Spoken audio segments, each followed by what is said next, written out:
জান্নাতে তোমার কাছে আমায় একটি ঘর বানিয়ে দিও, একটি ঘর বানিয়ে দিও সে বিভীষিকাময় মহাদিনে তোমার প্রতিবেশী করে নিও মালিক তুমি জান্নাতে তোমার কাছে আমায় একটি ঘর বানিয়ে দিও, একটি ঘর বানিয়ে দিও। পড়ে না আমিন? তাহলে সবাই জান্নাতে যেতে চান। জান্নাত তো আপনার নানা বাড়ি না, মামু বাড়িও না, খালু বাড়িও না যে আপনি চাইলেই চলে যাবেন। জান্নাতে যাওয়ার জন্য জান্নাত উপযোগী কিছু আমল করার দরকার আছে না নাই? জান্নাতে যেতে হলে জান্নাতের কর্মসূচি আপনার জীবনে থাকার দরকার আছে না নাই? তাহলে জান্নাতে যেতে হলে এজ এ মুমিন, একজন মুমিন হিসাবে মুমিনের জীবনে কি কি কর্মসূচি থাকা দরকার সেই বিষয় নিয়ে আমরা আজকে আলোচনা করব ইনশাআল্লাহ। আমি আমার ক্ষুদ্র রিসার্চে, আমি আমার ক্ষুদ্র গবেষণায় মুমিন জীবনের সফলতা লাভের জন্য একেবারে বেসিক মৌলিক 10টি কর্মসূচি খুঁজে বের করেছি। যেই 10টি কর্মসূচি গ্রহণ করলে আমাদের ব্যক্তি জীবন সুন্দর হবে, পরিবার সুন্দর হবে, সমাজ এবং রাষ্ট্রের উন্নতি হবে। প্রিয় ভাইয়েরা, সেই 10টি কর্মসূচি আপনাদের সামনে আমি আজকে তুলে ধরবার চেষ্টা করব ইনশাআল্লাহ।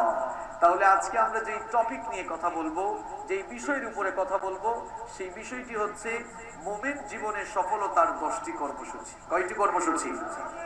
আমি কিন্তু একাডেমিক স্টাইলে আলোচনা করি, অর্থাৎ আপনি এক কান দিয়ে আলোচনা ঢুকিয়ে অন্য কান দিয়ে বের করে দিবেন, 2 ঘন্টা আলোচনা শুনে বাসায় যাবেন আর সব ভুলে যাবেন। এই সুযোগ কিন্তু আমি আপনাকে দেব না। ক্লাসের পড়া ক্লাসেই শিখতে হবে, আলোচনার শেষে ক্লাস টেস্ট হবে।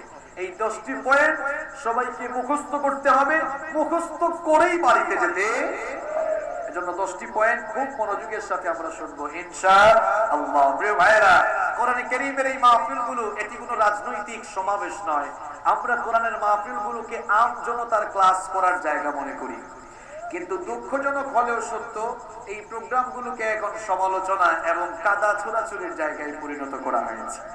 মাহফিলে বসে এখন কোরআন সুন্নাহর কথা না বলে এখন জনগণকে সাপের কিচ্ছা, ব্যাঙের কিচ্ছা, বেগুনের কিচ্ছা, তারপরে কি জানি কয় বাঘের কিচ্ছা ইত্যাদি ইত্যাদি কিচ্ছা কাহিনী শোনানো হয়। এখন যুবক আর তরুণরা কিচ্ছা কাহিনী শুনতে চায় না। কিচ্ছা কাহিনীর দিন শেষ, কোরআন সুন্নাহর বাংলাদেশ। কিচ্ছা কাহিনী আর চলবে না। এখনকার মাহফিলগুলো হচ্ছে জনগণের ক্লাস করার জায়গা। জনগণ এখান থেকে দ্বীনি জ্ঞান অর্জন করে বাড়ি ফিরতে চায়, ঠিক কি না? তাহলে আজকে আমরা যে টপিক নিয়ে কথা বলবো সেটি হচ্ছে মুমিন জীবনের সফলতার জন্য কয়টি কর্মসূচি? সবাই বলেন কয়টি? 10টি। শুরু হচ্ছে, খুব ভালো করে শুনেন। নাম্বার 1, এজ এ মুমিন, একজন মুমিন হিসাবে আপনি আপনার জীবনে সফলতা লাভের জন্য একজন মুমিনের জীবনে নাম্বার 1, 1 নাম্বার যে কর্মসূচি থাকা দরকার সেই কর্মসূচির নাম হচ্ছে সালাত। সেই কর্মসূচির নাম হচ্ছে সালাত। Keep in your mind, salat is the key of success. Salat is the key of paradise. নামাজ হচ্ছে সফলতার উৎস, নামাজ সফলতার চাবি, নামাজ হচ্ছে জান্নাতের চাবি। ইসলামকে যে 5টি পিলারের উপরে স্থাপন করা হয়েছে সেই 5টি পিলারের মধ্যে নামাজ হচ্ছে অন্যতম গুরুত্বপূর্ণ একটি পিলার বা স্তম্ভ। ঈমানের পরেই যার স্থান, তার মানে হচ্ছে যার মধ্যে নামাজ নাই তার মধ্যে ঈমানই নাই। যার মধ্যে নামাজ নাই তার মধ্যে ঈমানই নাই। কেউ দাঁত ব্রাশ না করে যদি বলে আমার মন খুব পরিষ্কার, কথাটা যৌক্তিক নাকি অযৌক্তিক? দাঁত ব্রাশ না করে যেমন মুখ পরিষ্কার দাবি করা যায় না, নামাজ ছেড়ে দিয়ে বেনামাজি হয়ে নিজেকে ইমানদার হিসাবেও দাবি করা যায় না। এটি আমার কথা নয়, বিশ্বনবী সাল্লাল্লাহু আলাইহি ওয়াসাল্লাম বলেছেন, বাইনাল আবদি ওয়াল কুফরি তারকুস সালাহ। আল্লাহর বান্দা আর কাফেরের মধ্যে পার্থক্যই হলো নামাজ ছেড়ে দেওয়া। বিশ্বনবী সাল্লাল্লাহু আলাইহি ওয়াসাল্লাম আরো বলেছেন, মান তারাকা সালাতান মুতাআম্মিদান ফাকাদ কাফারা। ইচ্ছে করে যারা নামাজ ছেড়ে দিল তারা আল্লাহর সাথে কুফরি করলো। একজন মুসলমান কিভাবে নামাজ ছেড়ে দেয় আমার তো বুঝে আসে না। মুসলমান কিভাবে নামাজ ছেড়ে দেয় আমার বুঝে আসে না। কারণ জাহান্নামীদেরকে সাইজ করার জন্য, জাহান্নামীদেরকে ধুলাই করার জন্য আল্লাহ পাক জাহান্নামকে 7টি স্তরে ভাগ করেছেন। তার মধ্যে বেনামাজিদের জন্য আল্লাহ তাআলা স্পেশাল স্তরের একটি জাহান্নাম রেখেছেন। সেই জাহান্নামের নাম হচ্ছে সাকার। জোরে কোন সেই জাহান্নামের নাম কি? প্রিয় ভাইরা আমার, কি করে আপনি নামাজ ছেড়ে দেন আমার বুঝে আসে না। কিয়ামতের কঠিন বিভীষিকাময় দিনে জাহান্নামের আযাবের ফেরেশতারা বেনামাজিদের মাথার চুলের মুঠি ধরে শিকল লাগিয়ে জিঞ্জির পরিয়ে 1-2 গজ লম্বা শিকল নয়, কোরআনে কারীমে আল্লাহ বলেছেন, সুম্মা ফি সিলসিলাতিন দারুহা 70 যিরান ফাসলুকু।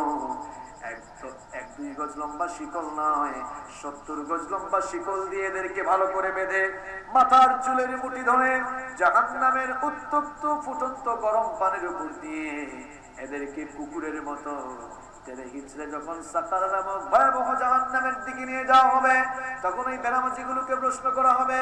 কোরআনে কারীমে আল্লাহ তুলে দিয়েছেন,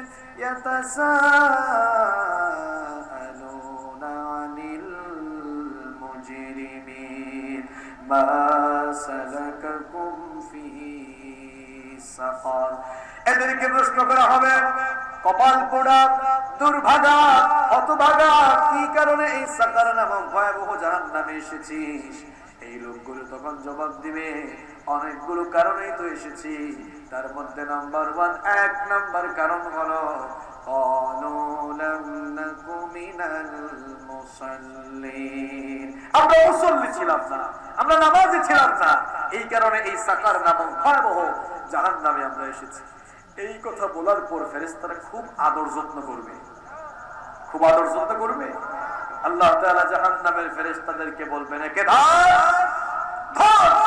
পাকড়াও কর, ডান্ডাবেরি লাগা। দেখেন না আমাদের দেশে ফাঁসির আসামিদেরকে ডান্ডাবেরি লাগায়। আল্লাহ তাআলা জাহান্নামের ফেরেশতাদেরকে বলবেন, একে ধর, ডান্ডাবেরি লাগা, শিকল পরা কুকুরের মতো টেনে হিচড়ে নিয়ে সাকার নামক ভয়াবহ জাহান্নামে ফেলে দেয়। নাউযু বিল্লাহি মিন যালিক। প্রিয় ভাইরা, আমার তো বুঝে আসে না কি কারণে আপনি নামাজ ছেড়ে দেন, কেন আপনি নামাজ ছেড়ে দেন? কারণটা কি আমার তো বুঝে আসে না। কেন আপনি নামাজ ছেড়ে দেন? কারণ বেনামাজিদের জন্য আলাদা একটি জাহান্নাম আছে না? কথা কন না কেন, আছে না? যেখানে বেনামাজিদের জন্য আল্লাহ তাআলা আলাদা একটি জাহান্নাম বানিয়ে রেখেছেন। কিভাবে মুসলমান নামাজ ছেড়ে দেয় আমার তো মাথায় ধরে না, আমার বুঝে আসে না কি করে মুসলমান নামাজ ছেড়ে দেয়। কারণ বেনামাজিদের জন্য আলাদা জাহান্নাম আছে না নাই? কি জাহান্নামের আগুন খুব সাধারণ আগুন। দুনিয়ার এই আগুন হচ্ছে বুখারীর বর্ণনা, জাহান্নামের আগুনের 70 ভাগের 1 ভাগ। এই সাধারণ আগুনে যদি আপনাকে ফেলে দেওয়া হয়, আপনার শরীর কি অক্ষত থাকবে? জলে পুড়ে ভস্মীভূত হয়ে যাবেন। এই আগুনের চাইতে আরো কোন 70 ভাগ বেশি দহন শক্তি সম্পন্ন জাহান্নামের সেই তীব্র ভয়ঙ্কর আগুনে জলে পুড়ে ছাই হয়ে যাবে মানুষ। ওই আগুনে জ্বলার, আগুনে পোড়ার সহ্য ক্ষমতা আমরা রাখি না। এজন্য প্রিয় ভাইয়েরা, জাহান্নাম থেকে যদি আমরা বাঁচতে চাই আর মুমিন হিসাবে আমরা যদি আমাদের জীবনে সফল হয়ে জান্নাতে যেতে চাই, তাহলে 5 ওয়াক্ত নামাজ আমাদের জীবনে থাকার দরকার আছে না নাই? আহারে, এই নামাজ আমাদের জীবন থেকে কেমনে যাচ্ছে? ফজর যায় ঘুমে, যোহর যায় কাজে কর্মে, আসর যায় খেলাধুলায়, মাগরিব যায় আড্ডায়, আর এশা যায় রং তামাশায়। এই জন্য কবিও খুব চমৎকার করে বলেছেন, ঘুমাইয়া কাজা করেছ ফজর, তখনও জাগনি যখন যোহর, হেলায় খেলায় কেটেছে আসর, মাগরিবের ওই শুনিয়া দাঁত, এখনো জামাতে হওরে শামিল, এখনো এসাতে আছে স্থান, বাজিছে দামামা বাদরে আমামা, শির উঁচু করে মুসলমান, দাওয়াত এসেছে নয়া জামানার, ভাঙা কেল্লা ইউরে নিশান। আল্লাহু আকবার। কবিতার কবিতায় আমাদের জীবনের চরম বাস্তবতাগুলো ফুটিয়ে তুলেছেন। এভাবেই তো আমাদের পাঁচ ওয়াক্তের নামাজ চলে যাচ্ছে, ঠিক কিনা? প্রিয় ভাইরা, এই নামাজ ছাড়া সফল হওয়া যাবে না। সালাত ইজ দ্য কি অফ সাকসেস। নামাজ হচ্ছে সফলতার চাবি। এই নামাজ ছাড়া সফল হওয়া যাবে না। এই জন্য আমরা যদি সফল হয়ে আল্লাহর জান্নাতে যেতে চাই, তাহলে আমাদের প্রত্যেকের জীবনে মুমিন হিসাবে নামাজের কর্মসূচি থাকার দরকার আছে না নাই? এখন কেউ কেউ বলবে, হুজুর আমাদের জীবনে কম হোক বেশি হোক নামাজের কর্মসূচি কিন্তু আছে। কম হোক বেশি হোক আমরা কিন্তু নামাজে আসি। নামাজি প্রধানত দুই প্রকার। জোরে কোন কয় প্রকার? দুই প্রকার। নাম্বার ওয়ান, রেগুলার, নিয়মিত নামাজি। নিয়মিত নামাজি কারা? নিয়মিত নামাজিরা এরা কখনো নামাজ ছেড়ে দেয় না। এরা তাদের কাজ কর্ম, ব্যবসা বাণিজ্য, বেচা কেনা সবকিছুর উপরে নামাজকে প্রায়োরিটি দেয়। এরা কাজকে বলে, এরা নামাজকে বলে না আমার কাজ আছে, উল্টো কাজকে বলে আমার নামাজ আছে। কারণ তাদের কলিজায়, তাদের অন্তরে কার ভয়? আরো আসতে বলেন, কার ভয়? যাদের হৃদয়ে আছে আল্লাহর ভয়, তারা কবু পথ ভুলে যায় না। আল্লাহর প্রেম ছাড়া এই দুনিয়ায় কারো কাছে কোনো কিছু চায় না, কারো কাছে কোনো কিছু চায় না। রাতের আধার যারা সিজদাতে রয়, দু চোখের স্রোতে নদী যেন বয়। ছলনার হাত ছানি যত আসো, পেছনে ফিরেও তাকায় না, পেছনে ফিরেও তাকায় না। যাদের হৃদয়ে আছে আল্লাহর ভয়, তারা কবু পথ ভুলে যায় না। আল্লাহর প্রেম ছাড়া এই দুনিয়ায় কারো কাছে কোনো কিছু চায় না, কারো কাছে কোনো কিছু চায় না, ঠিক কি না? নিয়মিত নামাজিরা এদের জীবন চলে গেলেও তাদের জীবন থেকে নামাজ ছুটে যেতে পারে না। নামাজি প্রধানত দুই প্রকার। এক নম্বর হচ্ছে রেগুলার নামাজি, আর দুই নম্বর হচ্ছে ইরেগুলার, অনিয়মিত নামাজি। অনিয়মিত নামাজি যারা, তারা আবার চার প্রকার। জোরে কোন কয় প্রকার? চার প্রকার। নাম্বার ওয়ান, সাপ্তাহিক। নাম্বার টু, মাসিক। নাম্বার থ্রি, ভিআইপি নামাজি, ভিআইপি অর্থাৎ তারা বার্ষিক নামাজ। নাম্বার ফোর, তারা ভিআইপিও না, সিআইপি, সিজনাল নামাজ। নাম্বার ওয়ান, সাপ্তাহিক মুসল্লি। এরা কারা? পুরো সপ্তাহে তাদেরকে মসজিদে দেখা যায় না, শুধুমাত্র জুমার দিনে তাদেরকে মসজিদে পাওয়া যায়। তাও এমন কপাল পুরা, ইমাম সাহেব আল্লাহু আকবার বলার আগে মসজিদে এসে হাজির হয়। অবশ্য এই ধরনের মুসল্লি এই ঝিনাইদহতে নাই। আছে মানে আরো বেশি আছে। কি মনে করছেন আপনারা হুজুর কিছু জানে না? সাপ্তাহিক নামাজি ভাই, আপনার পুরো সপ্তাহের নামাজ কোথায়? এগুলো কি আল্লাহ তাআলা মাফ করে দিয়েছেন? মাফ করে দিয়েছেন। তারপরে দুই নাম্বার, মাসিক নামাজি। এরা কারা? এরা হচ্ছে বছরের এক মাস, রমাদানের মাসে তারা মুসল্লি সাজে। রমাদান মাসে তাদের মুসল্লিগিরির কারণে পাঁচ ওয়াক্তের নামাজিরা সামনের কাতারগুলোতে যাওয়ার কোনো চান্সই পায় না। নাম্বার থ্রি, তিন নাম্বার হচ্ছে ভিআইপি নামাজি। আমার হোম ডিস্ট্রিক্ট হচ্ছে সিলেটে, যদিও আমি চিটাগংয়েই থাকি।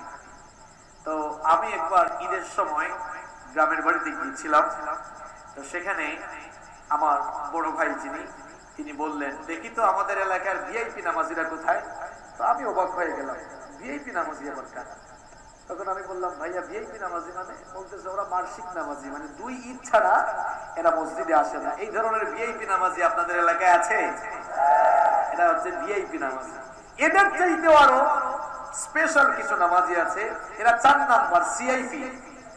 এরা হচ্ছে সিজনাল নামাজি। এদেরকে সিজনে সিজনে দেখা যায়। যেমন এই যে শবে বরাত আসতেছে, দেখবেন শবে বরাত আসলে সন্ধ্যার আগেই তারা গোসল করে নতুন পাঞ্জাবি গায়ে দিয়ে মাথায় নতুন টুপি পরিধান করে তারপরে আতর দিয়ে মসজিদে তারা এই দিন আগে ভাগে চলে যায়। ওই দিন 5 ওয়াক্তের নামাজিরা আগের কাতার তো দূরের কথা, মসজিদে ঢোকার কোনো সুযোগই পায় না এদের কাছে। এরা হচ্ছে সিজনাল নামাজি। এই যে 4 প্রকার অনিয়মিত নামাজি, এরা সফল নাকি দৈনিক যারা 5 বার আল্লাহকে সেজদা দেয় নিয়মিত নামাজিরা সফল? কারা সফল? ঝিনাইদহের মুসলমানরা ভালো করে শোনেন, সপ্তাহে একদিন মুসল্লি হয়ে আমরা যারা জুমার নামাজে যাই, কিংবা মাসিক মুসল্লি হয়ে শুধুমাত্র রমাদানের মাসে আমরা যারা নামাজ আদায় করি, কিংবা ভিআইপি আর সিআইপি হয়ে আমরা যারা বার্ষিক আর সিজনাল মুসল্লি হয়েছি, আমরা সফল নাকি দৈনিক যারা 5 বার আল্লাহকে সাজদা দেয় তারা সফল? সেই জবাব কোরআনে আছে না নাই? কোরআনে কারীমের 23 নম্বর সূরা, জোরে কোন কত নম্বর সূরা? কোরআনে কারীমের 23 নম্বর সূরা সূরাতুল মুমিনুনের মধ্যে আল্লাহ পাক সফলকাম মুমিনদের কিছু কোয়ালিটি বর্ণনা করেছেন। আর সেই সকল সফলকাম মুমিনদের কোয়ালিটি বর্ণনা করতে গিয়ে আল্লাহ পাক শুরু করেছেন নামাজ দিয়ে, শেষও করেছেন নামাজ দিয়ে। এরপরে আল্লাহ পাক তাদের সফলতার সুসংবাদ দিয়ে তাদের জন্য জান্নাতুল ফেরদাউসের ওয়াদা করেছেন। আর আল্লাহ শুরু করেছেন এভাবে, ক্বাদ আফলাহাল মুমিনুনাল্লাযীনা হুম ফি সালাতিহিম খাশিউন। Successful indeed are the believers, those who humble themselves in their prayer. সফলকাম হয়েছে তারা নামাজে বিনয় অবলম্বন করেছে যারা। সফলকাম মুমিনদের কোয়ালিটি সূরা আল্লাহ তুলে ধরেছেন। সফলকাম মুমিনদের কোয়ালিটি বর্ণনা করতে গিয়ে আল্লাহ পাক শুরু করেছেন নামাজের খুশু দিয়ে। এরপরে ধারাবাহিকভাবে আরো কয়েকটি কোয়ালিটি বর্ণনা করে আল্লাহ পাক শেষও করলেন নামাজ দিয়ে, ওয়াল্লাযীনা হুম আলা সালাওয়াতিহিম ইউহাফিজুন। আর যারা প্রত্যেকদিন 5 ওয়াক্তের নামাজ হেফাজত করে সংরক্ষণ করে 5 ওয়াক্তের নামাজ যারা নিয়মিত আদায় করে, এবার আল্লাহ পাক তাদের সফলতার সুসংবাদ দিয়ে বলছেন, উলাইকা হুমুল ওয়ারিসুনাল্লাযীনা ইয়ারিসুনাল ফিরদাউসা হুম ফিহা খালিদুন। এরাই হচ্ছে আমার সেই জান্নাত, 1 নম্বরের জান্নাত, জান্নাতুল ফেরদাউসের ওয়ারিস। বাবা মারা যাওয়ার পর ওই বাবার সন্তানগুলো যেমন বাবার সম্পদের ওয়ারিস অটোমেটিক্যালি হয়ে যায়, এই নামাজি ইমানদার বান্দাগুলো যখন দুনিয়া থেকে বিদায় নেয় তারাও ঠিক তেমনি ভাবে আল্লাহর জান্নাতুল ফেরদাউসের ওয়ারিস হয়ে যায়।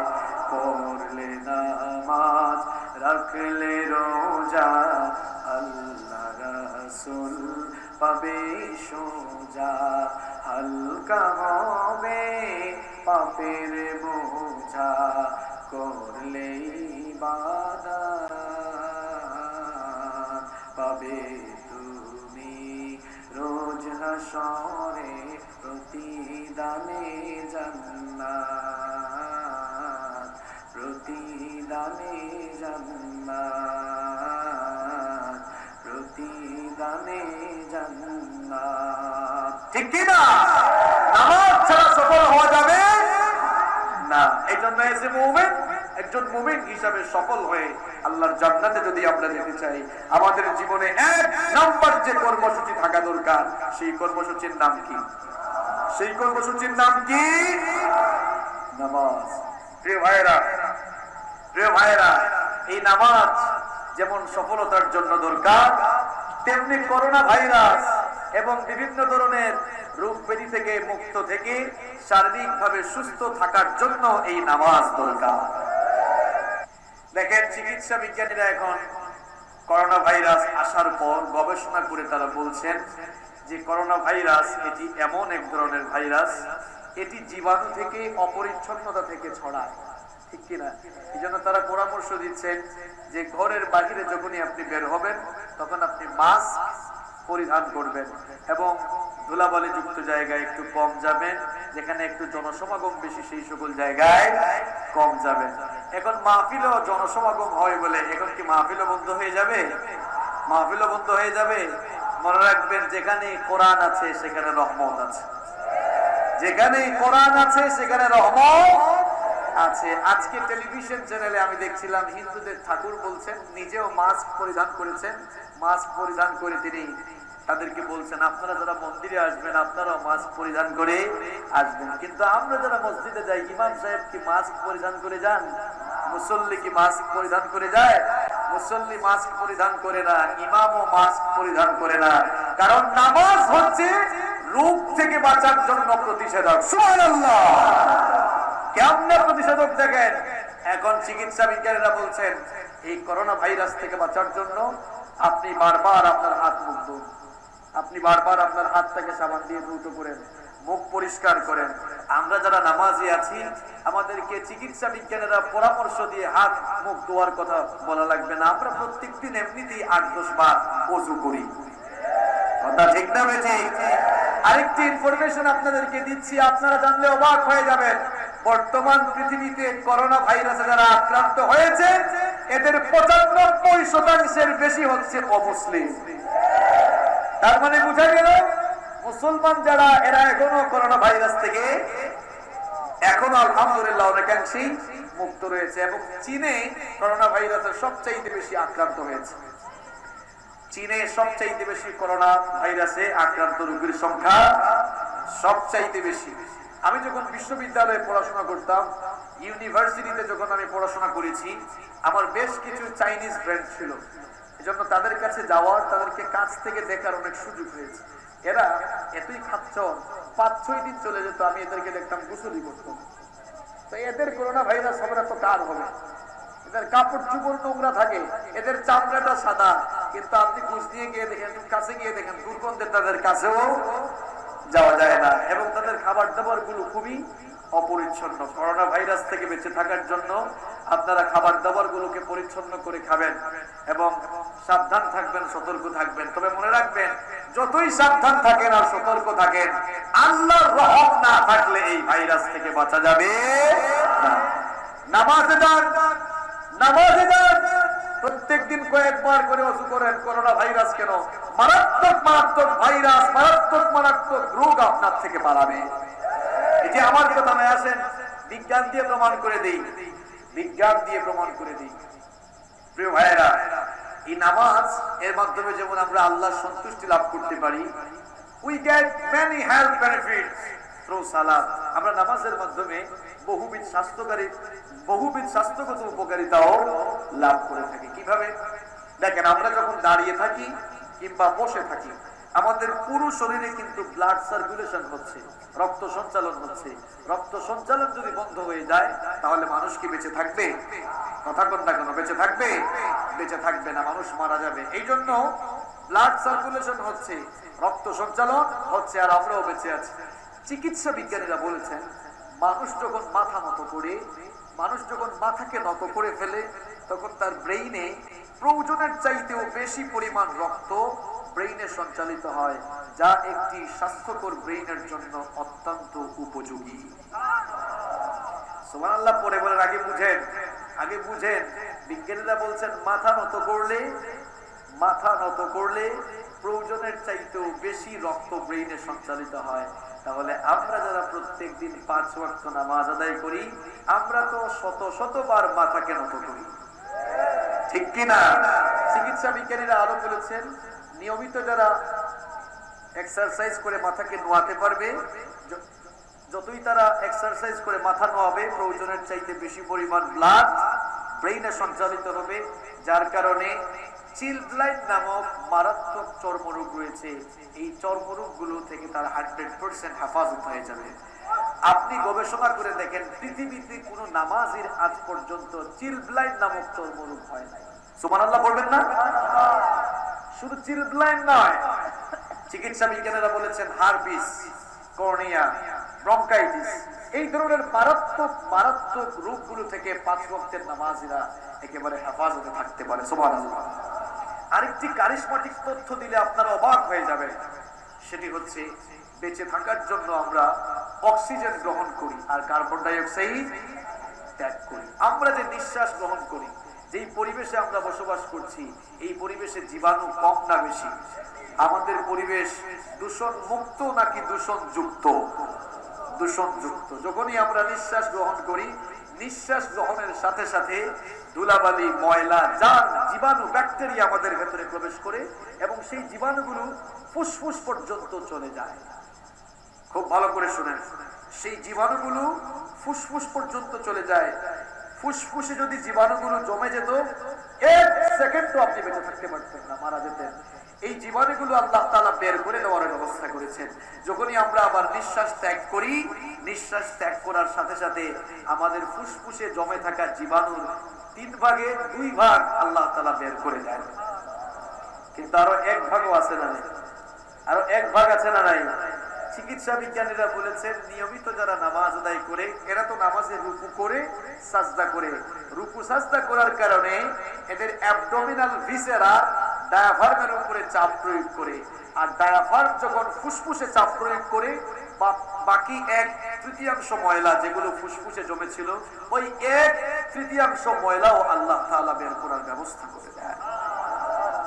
তাহলে নামাজের মাধ্যমে আপনি একদিকে যেমন আল্লাহর সন্তুষ্টি হাসিল করতে পারবেন, অন্যদিকে স্বাস্থ্যগত ফায়দাও পাওয়ার সুযোগ আছে না নাই? আবার নিয়মিত যারা নামাজ আদায় করে, এদের শরীর কখনো বিকলাঙ্গ হয়ে যায়। এজন্য প্রিয় ভাইরা, আসুন এই করোনা ভাইরাস থেকে বাঁচার জন্য চিকিৎসা বিজ্ঞানীরা বলছেন বেশি বেশি পরিষ্কার পরিচ্ছন্ন থাকো।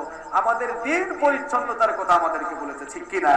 ইসলামের চেয়ে স্মার্ট কোন ধর্ম পৃথিবীতে আর নাই। আত-তুহুরু শাতরুম মিনাল ঈমান, পবিত্রতা তো ঈমানের অঙ্গ, আর এই পবিত্রতা ছাড়া নামাজও হয় না। এখন দেখলাম মহিলারা, যেই মহিলারা বুরখা তো দূরের কথা, জিন্সের প্যান্ট আর টপ ইউজ করতো, ওড়না তো নাই, এরাও এখন করোনা ভাইরাস থেকে বাঁচার জন্য মাস্ক আছে না নাই?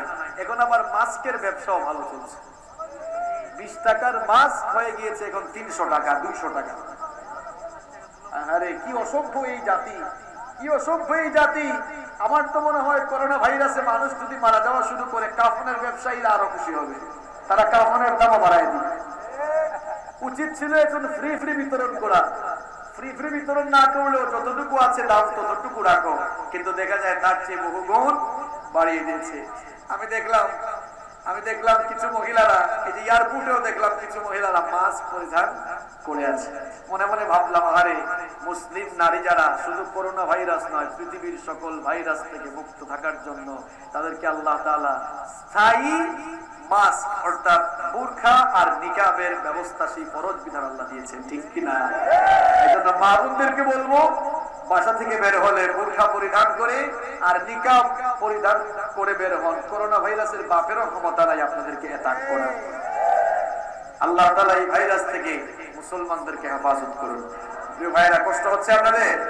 তাহলে মুমিন জীবনে সফলতা লাভের জন্য 1 নাম্বার যে কর্মসূচি, সেই কর্মসূচির নাম কি? সালাত কায়েম করো, সালাত কায়েম করো, হবে সম্মানী তুমি, হবে জান্নাতি তুমি, দেবে কাল হাসরে শীতল ছায়া আরশে আজিম। রব্বিয়াল আলা, রব্বিয়াল আজিম, রব্বিয়াল আলা, রব্বিয়াল আজিম।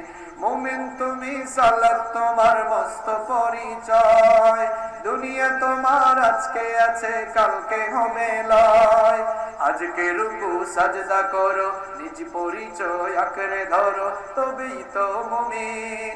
সালাত তোমার অঙ্গে মাখো, সঙ্গে রাখো, হবে না বিলীন। রব্বিয়াল আলা, রব্বিয়াল আজিম, রব্বিয়াল আলা, রব্বিয়াল আজিম। সালাত তোমার মুমিন ঘরে পবিত্রতার সাজ, পড়লে সালাত রয় দূরে রয় মন্দ যত কাজ। 5 প্রহরে সালাত পড়ো, আত্মাকে সমৃদ্ধ করো যেমন সালেহীন। সালাত তোমার অঙ্গে মাখো, সঙ্গে রাখো, তবেই তো মুমিন। রব্বিয়াল আলা, রব্বিয়াল আজিম, রব্বিয়াল আলা, রব্বিয়াল আজিম। ঠিক কি না? তাহলে মুমিন জীবনে সফলতা লাভের জন্য আমার আপনার আমাদের প্রত্যেকের জীবনে 1 নাম্বার যে কর্মসূচি আমরা গ্রহণ করব, সেই কর্মসূচির নাম হচ্ছে সালাত। প্রিয় ভাইয়েরা, আপনারা ভয় পাবেন না যে হুজুর তো মাত্র একটা শেষ করলো, বাকি 9টা বলতে, এই একটা বলতে যে টাইম লাগছে, 9টা বলতে কিন্তু এর অর্ধেকও সময় লাগবে না ইনশাআল্লাহ। আর কয়েক মিনিট ধৈর্য ধরে থাকা যাবে না? থাকা যাবে তো? বলেন ইনশাআল্লাহ। মুমিন জীবনের সফলতা লাভের জন্য 2 নাম্বার যে কর্মসূচি আমাদের জীবনে থাকা দরকার, সেটি হচ্ছে ফরজ ইবাদতের পাশাপাশি আমাদের প্রত্যেকের জীবনে নফল ইবাদতের প্রতিও আমাদের যত্নবান হওয়ার দরকার আছে না নাই? নফল আল্লাহ তাআলা কেন দিয়েছেন? ফরজের ঘাটতিগুলোকে ফিল আপ করার জন্য। এজন্য নফলের প্রতি আমাদেরকে যত্নবান হতে হবে। এজন্য একটু সময় পেয়েছেন, বেশি বেশি নফল ইবাদত করেন। কিন্তু তাহাজ্জুদের নামাজ আপনি আদায় করেন, কারণ তাহাজ্জুদের নামাজের দাম কম না বেশি? কম না বেশি? বিশ্বনবী সাল্লাল্লাহু আলাইহি ওয়াসাল্লাম বলেছেন, আফদালুস সালাতি বা'দাল ফরিদাতি সালাতুল লাইল। ফরজ নামাজের পরে আল্লাহর কাছে সবচেয়ে পছন্দের নামাজ হচ্ছে তাহাজ্জুদের নামাজ। সুবহানাল্লাহ। বিশ্বনবী সাল্লাল্লাহু আলাইহি ওয়াসাল্লাম বলেছেন, 3টি কাজ করো আর নিরাপদে আল্লাহর জান্নাতে প্রবেশ করো। নাম্বার 1, 1 নাম্বার হলো আফসুস সালাম, সালামের ব্যাপক প্রচলন করো। যাকেই পাও তাকে সালাম দাও, যাকেই পাও তাকে সালাম দাও। কিন্তু আমাদের অবস্থা হলো এমন, ঊর্ধ্বতনরা সালাম দিতে চায় না, সব সময় অধস্তনের কাছ থেকে সালাম নিতে চায়, এরকম আছে না নাই? চৌরাস্তার মোড়ে মুরব্বি দাঁড়িয়ে আছে, কিছু যুবক আর তরুণ ছেলেরা রাস্তায় এক প্রান্ত থেকে আসতেছে, মুরব্বি একটু ভাব সামনে, এই তো এখন সালাম দেওয়ার সুযোগ পাইছে। এরা যদি না দেখে দেখে আলে চলে যায়, মুরব্বি ডাক দিয়া সালাম দেশ নাই কেন বেটা, এদিকে সালাম দে। জোর করে সালাম নেই, এরকম মানুষ আপনাদের এলাকায় নাই? আছে? এটা কি নবীর চরিত্র? বিশ্বনবী সালাম আগে দিতেন নাকি সালাম নিতেন? বিশ্বনবী সাল্লাল্লাহু আলাইহি ওয়াসাল্লাম তাকে কেউ কোনোদিন আগে সালাম দিতে পারে নাই, সবাইকে তিনি আগে সালাম দিয়েছেন। বিশ্বনবীর ঘরের খাদেম ছিলেন সাইয়েদনা আনাস রাদিয়াল্লাহু আনহু, 10 বছর বিশ্বনবীর খেদমত করেছেন, কোনদিন তিনি বিশ্বনবীকে আগে সালাম দিতে পারেন নাই। একদিন তিনি টেকনিক করে একটু আড়াল করে দাঁড়ালেন বিশ্বনবীকে আগে সালাম দেওয়ার জন্য, কিন্তু যখন তিনি আড়াল থেকে বের হয়ে বিশ্বনবীকে সালাম দিতে যাবেন, তিনি সালাম দেওয়ার আগে বিশ্বনবী তাকে সালাম দিয়ে দিলেন। আপনি কি আপনার ঘরের চাকরকে সালাম দেন? নবীর চরিত্র দেখেন, আগে আপনি সালাম দেন। ঘরে গিয়েছেন, বাসায় গিয়েছেন, বাসায় গিয়ে ভাবিকে সালাম দেওয়ার দরকার আছে না নাই? ভাবি কিন্তু আজকে শুনছে, আপনি বাসায় আজকে যান, আপনার খবর আছে। ভাবিও শুধু ভাইয়ের কাছ থেকে সালাম নেওয়ার জন্য রেডি থাকিয়েন না, ভাইকেও আগে সালাম দেওয়ার দরকার আছে না নাই? বাসায় যখন যাবেন আপনার ছেলে মেয়েদেরকে সালাম দেন, আবার যারা দাদা হয়েছেন, নানা হয়েছেন, নাতি নাতনিদেরকেও সালাম দেওয়ার দরকার আছে না নাই? সালাম দিবেন বাচ্চাদেরকে, ছোট্ট বাচ্চাদেরকে পেয়েছেন, সালাম দিবেন। সালামের মাধ্যমে একদিকে সালাম দিলেন আপনি, বিশ্বনবীর সুন্নাতের উপরে আমল করলেন, অন্যদিকে এই বাচ্চারাও সালামের ট্রেনিং পেয়ে যাবে, ঠিক কি না? বিশ্বনবী সাল্লাল্লাহু আলাইহি ওয়াসাল্লাম বলেছেন, 3টি কাজ করো আর নিরাপদে আল্লাহর জান্নাতে প্রবেশ করো। নাম্বার 1, 1 নাম্বার হলো আফসুস সালাম, সালামের ব্যাপক প্রচলন করো। 2 নাম্বার হলো আত'আমুত তা'আম, সামর্থ্য থাকলে মানুষকে খাওয়াও। আর 3 নাম্বার হলো ওয়াসাল্লু বিল-লাইলি ওয়ান-নাসু নিয়াম, রাতের বেলা দুনিয়ার মানুষগুলো যখন আরাম করে ঘুমায়, শেষ রাতে আরামের ঘুমটাকে বাদ দিয়ে তাহাজ্জুদের জায়নামাজে দাঁড়িয়ে চোখের পানি ঝরিয়ে ঝরিয়ে ইস্তেগফার করে করে শেষ রাত কাটাও। সুবহানাল্লাহ। এই 3টি কাজ করো, তাদখুলুল জান্নাতা বিসালাম, নিরাপদে আল্লাহর জান্নাতে প্রবেশ করতে পারবা। বিশ্বনবী সাল্লাল্লাহু আলাইহি ওয়াসাল্লামের তাহাজ্জুদের নামাজ ছিল তার সব সময়ের আমল। তাহাজ্জুদের নামাজ ছিল আমার নবীর সব সময়ের আমল। আর তাহাজ্জুদের নামাজ প্র্যাকটিস করার জন্য আল্লাহ রাব্বুল আলামিন বিশ্বনবীকে অর্ডার দিয়েছেন।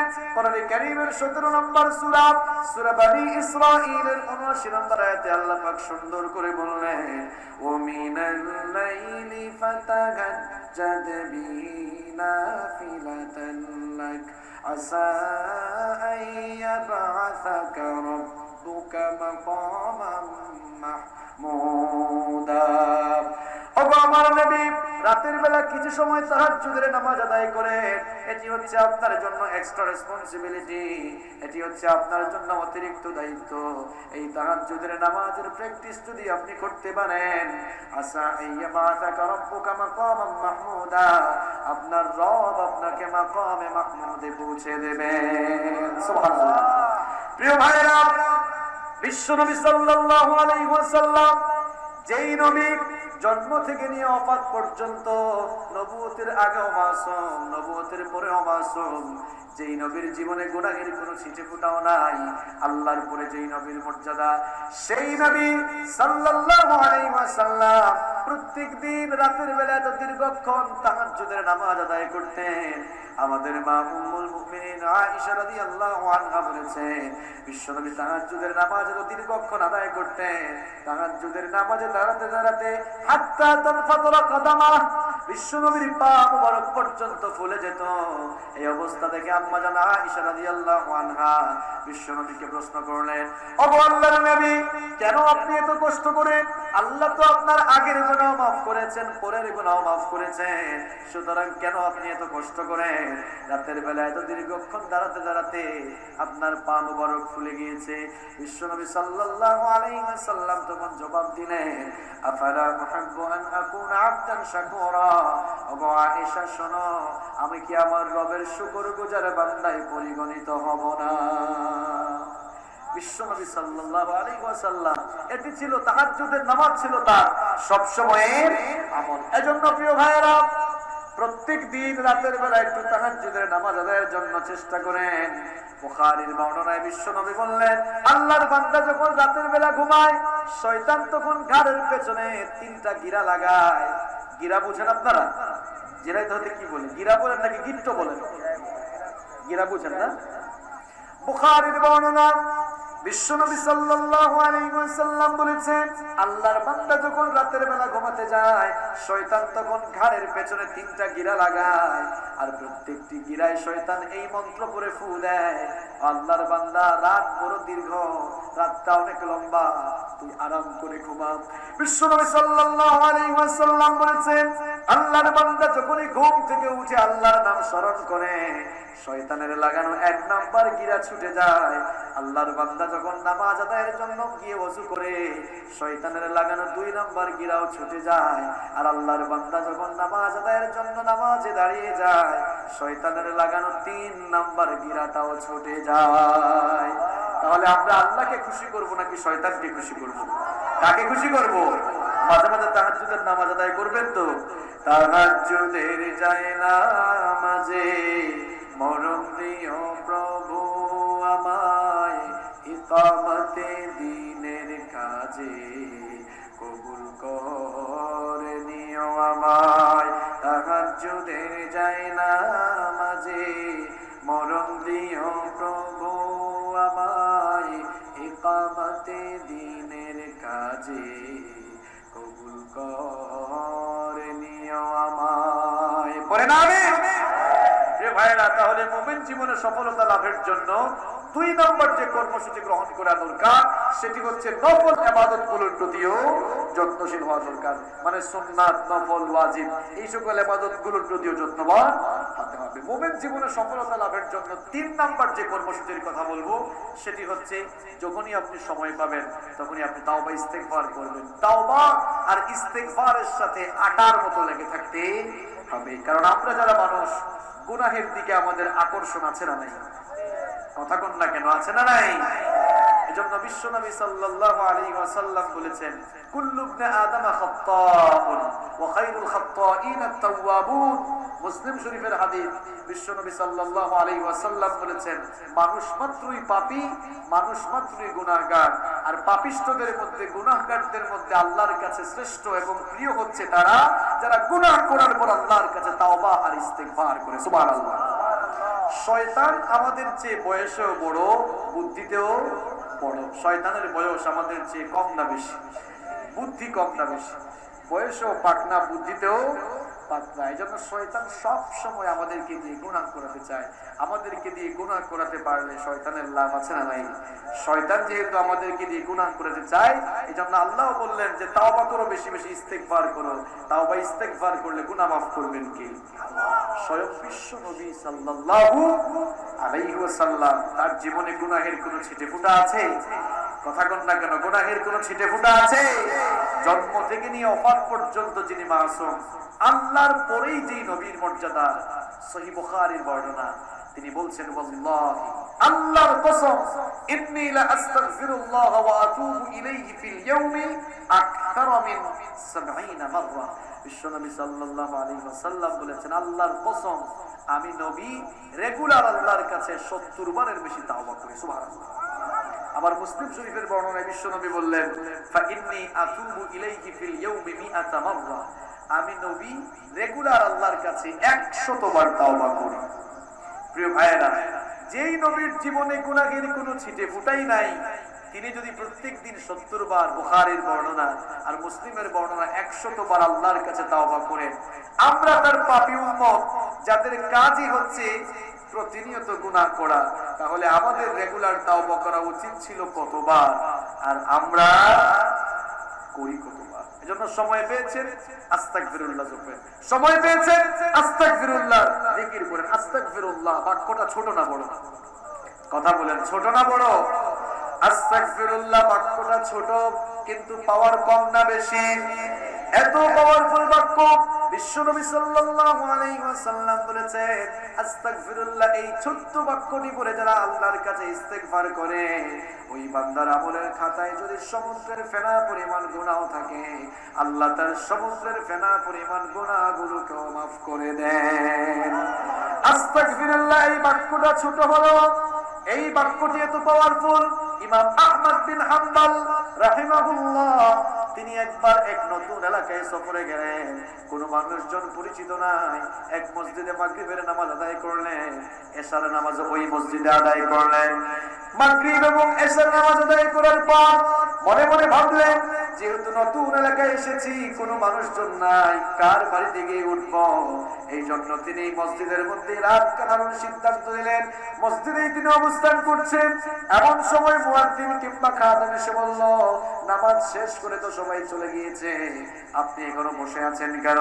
ইমাম আহমদ বিন হাম্বল তখন বললেন, দেখো ভাই, এই এলাকায় নতুন এসেছি, কোনো মানুষজন আমার পরিচিত নাই। এই মসজিদে আমি মাগরিবের নামাজের মুসল্লি ছিলাম, এশার নামাজের মুসল্লি ছিলাম, ফজরের নামাজ ওই মসজিদে আদায় করব, আজকের রাত এই মসজিদে কাটাতে চাই, মসজিদ থেকে আমাকে বের করে দিও না। এরপরেও তাকে মসজিদ থেকে বের করে দেওয়া হলো। মসজিদ থেকে বের হয়ে রাত্রিবেলা, গভীর রাত, কনকনে ঠান্ডার রাত, শীতের রাত ছিল, বুড়ো মানুষ, শীতের মধ্যে তিনি থরথর করে কাঁপছেন। কিছু দূর যেতে না যেতেই এক বাজারে একজন রুটি বিক্রেতা যুবকের দোকান পেলেন। লক্ষ্য করে দেখলেন ওই যুবক, সে তার দোকানের মধ্যে চুলার মধ্যে সে রুটি গরম করছে। ইমাম আহমদ বিন হাম্বল মনে মনে ভাবলেন, যেহেতু এই যুবক তার দোকানের মধ্যে চুলায় আগুন জ্বালিয়ে রেখেছে, তার দোকানে অবস্থান নিলে আগুন নির্বাহ করে কিছুটা শীত পোহানো যাবে। এই জন্য তিনি ওই যুবকের কাছে গিয়ে বললেন, ওগো যুবক, আমি মুসাফির হয়ে এই এলাকায় নতুন এসেছি, কোনো মানুষজন পরিচিত নাই, কনকনে ঠান্ডার এই শীতের রাতে আমি বুড়ো মানুষ, তোমার এই দোকানের চুলার পাশে অবস্থান নিতে চাই, সেই সুযোগটা আমাকে দিবা কিনা? রুটি বিক্রেতা যুবক তখন বলল, কোনো অসুবিধা নাই, আপনি চুলার পাশে অবস্থান করেন। ইমাম আহমদ বিন হাম্বল রাহিমাহুল্লাহ এবার রুটি বিক্রেতার চুলার পাশে অবস্থান নিয়েছেন।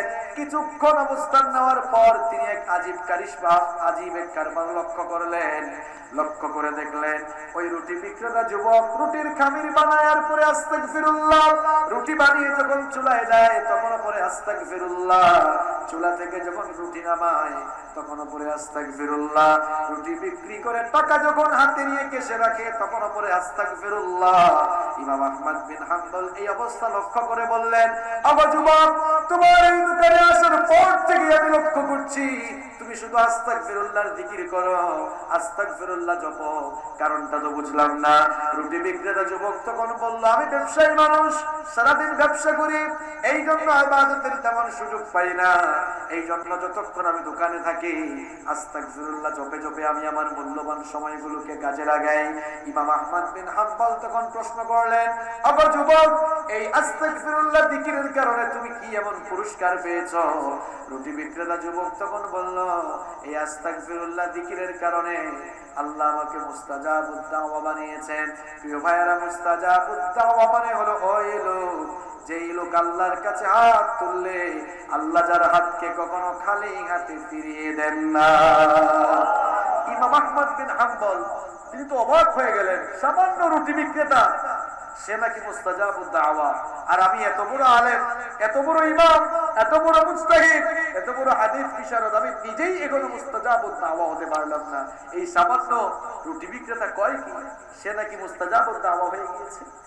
ইমাম আহমদ বিন হাম্বল রাহিমাহুল্লাহ তিনি তখন বললেন, ওগো যুবক, সত্যি করে বলো, আজ পর্যন্ত যতগুলো দোয়া তুমি আল্লাহর কাছে করেছো, তোমার সবগুলো দোয়া আল্লাহ কবুল করেছেন কিনা?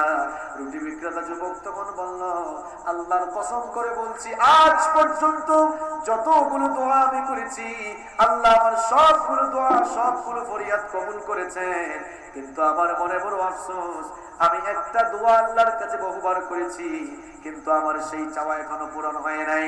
ইমাম আহমদ বিন হাম্বল রাহিমাহুল্লাহ কিউরিসিটি নিয়ে জানতে চাইলেন, কোন সেই দোয়া যা এখনো কবুল হয় নাই? ওই রুটি বিক্রেতা যুবক তখন বলল, আমি শুনেছি এই জামানার সবচেয়ে বড় আলেম, সবচেয়ে বড় মুজতাহিদ, সবচেয়ে বড় হাদিস বিশারদ হচ্ছেন আহমদ বিন হাম্বল। লোকটার নাম আমি বহু শুনেছি, কিন্তু লোকটাকে জীবনে কোনোদিন দেখি নাই। লোকটাকে দেখার বড় সাধ ছিল, তার সাথে সাক্ষাৎ করার ইচ্ছে ছিল, আল্লাহর কাছে বহুবার চেয়েছি লোকটার সাথে যেন আল্লাহ আমার সাক্ষাতের ব্যবস্থা করে দেন। এই দোয়া আমি বহুবার করেছি, কিন্তু আমার এই চাওয়া আল্লাহ এখনো পূরণ করেন নাই। এই কথা শোনার পর ইমাম আহমদ বিন হাম্বল রাহিমাহুল্লাহ চোখের পানি ছেড়ে দিয়ে রুটি বিক্রেতা যুবককে বললেন, ওগো যুবক, ভালো করে শোনো, তোমার এই দোয়া আল্লাহ কবুল করেছেন। আহমদ বিন হাম্বলকে দেখার জন্য, আহমদ বিন হাম্বলের সাক্ষাৎ লাভের জন্য আহমদ বিন হাম্বলের বাড়িতেও তোমাকে যেতে হয় নাই, বরং আল্লাহ সিস্টেম করে, টেকনিক করে আহমদ বিন হাম্বলকে আজ তোমার সামনে পাঠিয়ে দিয়েছে। আস্তাগফিরুল্লাহ বাক্য ছোট হতে পারে, কিন্তু পাওয়ার কম না বেশি? এজন্য প্রিয় ভাইয়েরা, সময় পেয়েছেন, এখানে তো ম্যাক্সিমাম ব্যবসায়ী ভাইয়েরা, এই হলিধানি বাজার ব্যবসায়ী যত ভাইয়েরা আছেন, প্রিয় ভাইয়েরা, যখনই সময় পাবে ওই দোকানদারের মতো আস্তাগফিরুল্লাহ জপতে থাকেন। আপনার জীবনটাতে, আপনার জীবনে বারাকা ঢেলে দিয়ে আপনার জীবনটাকে ভরপুর করে দিবেন কে? এখন তো আমাদের দেশে কত তালের জিকির আছে, কত তালের জিকির যে বের হয়েছে। জিকির হচ্ছে সুবহানাল্লাহ, আলহামদুলিল্লাহ, লা ইলাহা ইল্লাল্লাহ, এগুলো হচ্ছে জিকির, আল্লাহর নামের জিকির। এই জিকির গুলো বাদ দিয়ে এখন কিছু কিছু লোক তাদের বাপ দাদার নামে জিকির বানাইছে। শানি বাবা, খাজা বাবা, গাজা বাবা, ডালচাল বাবা, গুলাব বাবা, এই বাবা সেই বাবা, আছে না নাই? বাপের নামে জিকির বানাইছে। কেউ কেউ তো আবার বসেন বসেন বসে যান, এইটাকেও জিকির বানিয়ে ফেলেছে। আবার আরেক শ্রেণী, তারা কলব সাফ করার জিকির বানিয়েছে,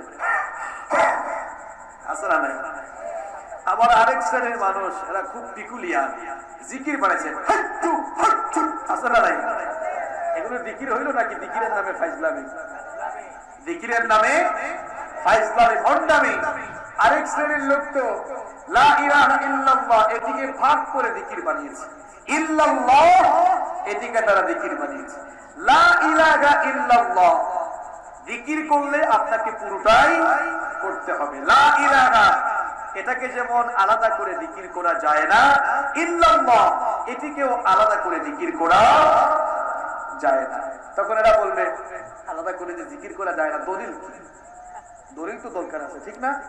আমাদের সবচাইতে বড় দলিল হচ্ছে ইল্লাল্লাহ। এটি যদি জিকির হতো এবং এই জিকির যদি জায়েজ হতো, তাহলে বিশ্বনবী নিজে এবং সাহাবীরাও ইল্লাল্লাহর জিকির করতেন। আসতে বললেন কেন? আসতে বললেন কেন? আমি যখন আকিজ ফাউন্ডেশনে এই ইল্লাল্লাহ জিকির নিয়ে কথা বললাম, এক শ্রেণীর লোকেরা আমার বিরুদ্ধে লেগে গেল। তারা আমাকে নিয়ে ভিডিও বানায়, আমাকে নিয়ে লেখালেখি করে। তারপর তারা আমাকে বলল, নতুন বক্তা হয়েছে তো, ভাইরাল হওয়ার দান্দা। আমিও তোমাদেরকে জবাব দিচ্ছি, শুধু আমি নয়, বাংলাদেশের সিংহভাগ আলেম একমত ইল্লাল্লাহ কোনো দিকই হতে পারে না। তোমাদের কওমের সবচাইতে বড় আলেম, অন্যতম আলেম নুরুল ইসলাম অলিপুরি সাহেব, আতালাল্লাহু উমরাহু ওয়া বারাকাল্লাহু ফি হায়াতিহি। সবাই বলেন আমিন। আমরা সকলের জন্য দোয়া করি। কোনদিন আমরা কওমিকে আলাদা করি নাই, আলিয়াকে আলাদা করি নাই। আমার বহু বক্তব্য আছে, আমি সেখানে আল্লামা আহমদ শফির জন্য দোয়া করেছি, আমি আল্লামা আজিজুল হকের জন্য দোয়া করেছি, জুনাইদ বাবুনগরের জন্য দোয়া করেছি। কোনদিন আমি আলিয়া মাদ্রাসার জন্য দোয়া করি নাই। আমরা আলিয়া মাদ্রাসাকেও মাদ্রাসা মনে করি, কওমি মাদ্রাসাকেও মাদ্রাসা মনে করি। আমরা কোনদিন মাদ্রাসাকে ভাগ করি নাই, আমরা কোনদিন কওমির আলেমদেরকে ভাগ করি নাই, আলিয়া আলেমদেরকে ভাগ করি নাই। আমাদের এখানে সবাই আলেম, ঠিক কি না? যারা পিরাকি করেন, এনায়েতুল্লাহ আব্বাসী সাহেব, তিনিও কিন্তু ইল্লাল্লাহ জিকিরের বিরুদ্ধে, ঠিক কি না? এখন আমরা যখন বললাম ইল্লাল্লাহ জিকির, এটি কোনো জিকির নয়, আমাদেরকে কয় দলিল দেন, বসে বসে চ্যালেঞ্জ গ্রহণ করে। আরে ভাই, এটা চ্যালেঞ্জ হইলেই না আমরা চ্যালেঞ্জ গ্রহণ করতাম। এটা তো কোনো চ্যালেঞ্জ না। কিসের চ্যালেঞ্জ এটা? ইসলাম চ্যালেঞ্জ দিয়ে চলে না, দলিলের নাম ইসলাম। কেউ কেউ তো আবার জিহ্বা কেটে ফেলার হুমকিও দিয়েছেন, কথাও বলা যাবে না। জিহ্বা কাটারও হুমকি ধামকি কিংবা চ্যালেঞ্জের নাম ইসলাম নয়, দলিলের নাম হচ্ছে ইসলাম। পারলে দলিল দেন। বিশ্ব নবী কিংবা তার সাহাবীরা ইল্লাল্লাহর জিকির করেছেন, একটা দলিল দেন, একটা দলিল দেন। এই দেশের মানুষ আগামীকাল থেকে ইল্লাল্লাহর জিকির শুরু করে দিবে। আর যদি দলিল দিতে না পারেন, এত বছর যা করেছেন করেছেন, তাওবা করে ফিরে আসেন। এত সোজা মানতেও চায় না, কারণ তাদের পূর্ববর্তীরাও এটা করেছে। তো এখন যদি ইল্লাল্লাহ জিকির বাদ দিয়ে দেয়, বুঝা যাবে তারাও এটা ভুল করেছে।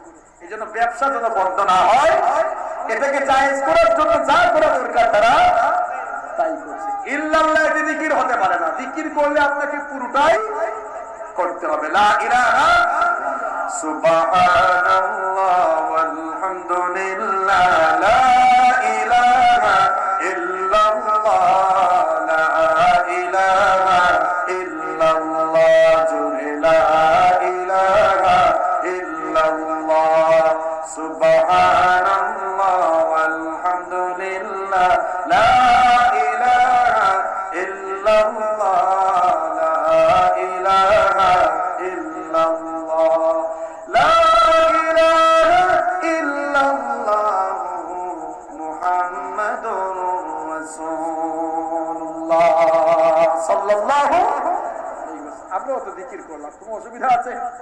আমরা কি জিকিরের বিরুদ্ধে? আমরা জিকিরের বিরুদ্ধে না, আমরা জিকিরের নামে ইসলামের বিরুদ্ধে। বুঝেছেন কথা? জিকির আমরাও করি, এখনো করলাম। আমরা জিকিরের পক্ষে, যতদিন বাঁচবো আল্লাহর জিকির করেই বাঁচবো, ঠিক কিনা? আল্লাহর জিকির করি আমরা মরবো। আমরা জিকিরের বিরুদ্ধে নই, জিকিরের নামে যারা ইসলামী করে আমরা তাদের বিরুদ্ধে। আল্লাহ সকলকে সহি সমঝ দান করুন। মুমিন জীবনে সফলতা লাভের জন্য 3 নম্বর কর্মসূচির কথা বললাম, তাওবা ইস্তেগফারের সাথে আটার মতো লেগে থাকা। কষ্ট হচ্ছে আপনাদের? 10 মিনিট সময় দেওয়া যাবে না? প্রিয় ভাইয়েরা, মুমিন জীবনে সফলতা লাভের জন্য মুমিনের জীবনে 4 নম্বর যে কর্মসূচি থাকা দরকার, আমাদের জীবন পরিচালনার জন্য আল্লাহ তাআলা একটি কিতাব দিয়েছেন। সেই কিতাবের নাম কি? আল কোরআন। এই কিতাবের সাথে আমাদের সম্পর্ক বাড়াতে হবে, অর্থাৎ এই কোরআনের সাথে সম্পর্ক বাড়িয়ে নিজের জীবনটাকে কোরআনের আলোয় আলোকিত করতে হবে। কোরআনের সাথে সম্পর্ক বাড়ানোর 6টি প্রক্রিয়ার কথা আপনাদেরকে আমি বলবো। জোরে কোন কয়টা? তো মুখস্থ করেন। 1 নম্বর হচ্ছে কোরআনের সাথে সম্পর্ক বাড়ানোর জন্য আল্লাহর এই কিতাব বেশি বেশি তেলাওয়াত করার দরকার আছে না নাই? কোরআন তেলাওয়াত করেন তো আপনারা? এখানে ব্যবসায়ী ভাইয়েরা আছেন, দোকানে বসে আছেন, আপনাদের অ্যান্ড্রয়েড ফোনে প্লে স্টোরে গিয়ে এখন কোরআনের অ্যাপস ডাউনলোড করার সুযোগ আছে না নাই? যখনই বসে আছেন, বসে বসে কোরআন তেলাওয়াত করেন, দেখবেন দোকানের মধ্যে, আপনার ব্যবসার মধ্যে বারাকা ঢেলে দিবেন কে? মা বোনরা যারা শুনছেন, ফজরের নামাজটা শেষ করেই ঘরের ভেতরে কোরআনে কারীমের তেলাওয়াত শুরু করে দেন, এই ঘরে মার্সি আর ব্লেসিংস এর ফজল ধারা নাযিল করবেন কে? আমরা এখন কোরআনের তেলাওয়াত করি না। ঘরের মধ্যে, ঘরের দরজার মধ্যে তাবিজ ঝুলিয়েছে, বেডরুমের মধ্যে বেডের উপরে তাবিজ ঝুলিয়েছে। বললাম ঘরের মধ্যে দরজার মধ্যে তাবিজ কেন, বেডরুমের উপরে বেডের খাটের উপরে তাবিজ কেন? কয় হুজুর ঘরের মধ্যে যেন শয়তান না আসে। প্রিয় ভাইরা, বিশ্বনবী সাল্লাল্লাহু আলাইহি ওয়াসাল্লাম বলেছেন, যেই ঘরে সূরাতুল বাকারা তেলাওয়াত হয়, যেই ঘরে আয়াতুল কুরসি তেলাওয়াত হয়, ওই ঘরে জিন ভূত কিংবা শয়তান কখনো আসতে পারে না। আপনার ঘরে কোরআনের তেলাওয়াত হয় না, আপনার ঘরে জিন ভূত আসবে না, তো আর কার ঘরে আসবে? এই জন্য সব সময় কোরআনের তেলাওয়াত দিয়ে দিন শুরু করার দরকার আছে না নাই? ফজরের নামাজ যখন শেষ হয়ে যাবে, ঘরে সবাই মিলে কোরআনের তেলাওয়াত শুরু করেন, কারণ ফজরের সময়কার তেলাওয়াতের দাম কম না বেশি? আকিমিস সালাতা লিদুলুকিশ শামসি ইলা গাসাকিল লাইলি ওয়া কুরআনাল ফাজর ইন্না কুরআনাল ফাজরি কানা মাশহুদা। ফজরের তেলাওয়াতের দাম বেশি কেন? ইন্না কুরআনাল ফাজরি কানা মাশহুদা। ফজরের তেলাওয়াত সাক্ষ্য হিসেবে গণ্য হয়ে যাবে। সুবহানাল্লাহ। তাহলে কোরআনের সাথে সম্পর্ক বাড়ানোর এক নাম্বার পদ্ধতি হচ্ছে বেশি বেশি আল্লাহর কোরআন তেলাওয়াত করা। দুই নাম্বার হচ্ছে এই কোরআন তোতা পাখির মতো শুধু পড়লেই চলবে না, কোরআনের অর্থ বোঝার দরকার আছে না নাই? কোরআন বুঝি না বলে সুদখুর কোরআন পড়ে। ভালো করে শুনেন, সুদখুর কিছু নামাজি আমাদের দেশে আছে না নাই? নামাজেও আগের কাতারে, সুদ খাওয়ার বেলায়ও আগের কাতারে আছে না নাই? এই রকমের সুদখুর নামাজি হেও কিন্তু কোরআন তেলাওয়াত করে, হেতেও কোরআন তেলাওয়াত করে, তুতা পাখির মতো কোরআন পড়ছে, আয়াত পড়ছে, ইয়া আইয়ুহাল্লাযীনা আমানু লা তাকুলু রিবা আদআফান মুদাআফা। অর্থ কি? অর্থ হচ্ছে, হে ঈমানদারেরা, চক্রবৃদ্ধি হারে সুদ খেও না। এই আয়াত যখন তেলাওয়াত করছে, মাঝখানে এক লোক সুদের টাকা নিয়ে আসছে, কয় আসো আসো দিয়ে যাও।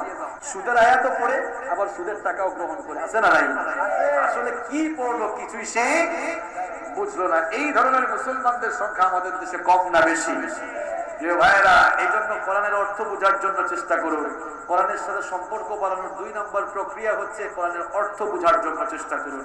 নাম্বার 3, শুধু ব্যাখ্যা, শুধু অর্থ পড়লে চলবে না, ব্যাখ্যাও বোঝার দরকার আছে না নাই? এখন তো বাংলায় অনুবাদ করা বিভিন্ন তাফসীর বাজারে আছে।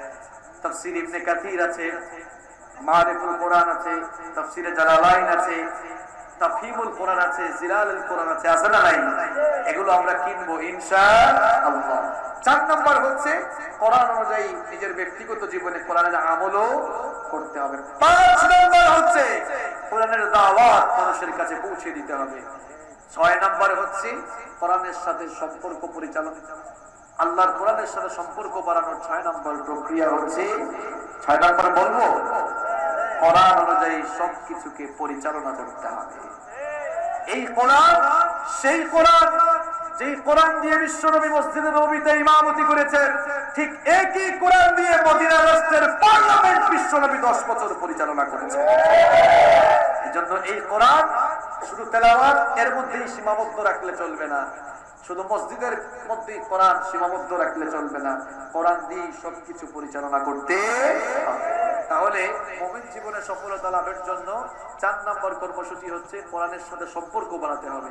আর কোরআনের সাথে সম্পর্ক বাড়ানোর কয়টা প্রক্রিয়ার কথা বললাম? 6টা। সবগুলো পয়েন্ট আপনাদের মনে আছে তো? কিছুক্ষণ পরেই কিন্তু ক্লাস টেস্ট হবে। মুমিন জীবনে সফলতা লাভের জন্য 5 নম্বর কর্মসূচি হচ্ছে কোরআন অধ্যয়নের পাশাপাশি নিয়মিত হাদিস অধ্যয়নের চেষ্টা করবেন। বলবেন হুজুর আমরা তো আরবি জানি না, এখন কিন্তু বাংলায় অনুবাদ করা বিভিন্ন হাদিসের গ্রন্থ বাজারে আছে না নাই?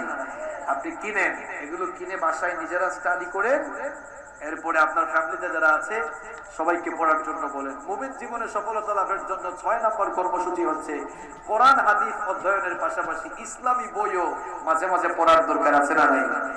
ভালো করে শুনেন, আপনারা আপনাদের ঘরে ইসলামী বই রাখেন না, আজকেই বাসায় গিয়ে সার্চ করবেন। আপনাদের কলেজে পড়া, বিশ্ববিদ্যালয়ে পড়া ছেলে মেয়েরা তারা ঠিকই কিন্তু তাদের একাডেমিক বইয়ের চিপায় চাপায় নোবেল নাটক উপন্যাসের বই তারা রেখে দিয়েছে। এগুলো করে করে তারা চরিত্রহীনতার মহা প্লাবনে নিমজ্জিত হয়ে যাচ্ছে। এই জন্য আপনারাই দায়ী। আপনারা আপনাদের ঘরে লক্ষ লক্ষ টাকার ফার্নিচার কিনতে পারেন, কিন্তু কয়েক হাজার টাকা খরচ করে আপনি কিছু বই কিনে বাসার মধ্যে, বাসার ড্রয়িং রুমে আপনি ছোটখাটো একটা লাইব্রেরি বানাতে পারেন না। আপনার মতো কপাল পোড়া তো আর কেউ নাই। এজন্য সকলেই বই কেনার চেষ্টা করবেন এবং বাসায় আপনার ড্রয়িং রুমকে ছোটখাটো একটা লাইব্রেরি বানাবার চেষ্টা করবো আমরা ইনশাআল্লাহ। মুমিন জীবনে সফলতা লাভের জন্য 7 নম্বর কর্মসূচি হচ্ছে, যখনই সময় পাবেন জিকির, আযকার, তাসবিহ, তাহলিল করবেন। কার?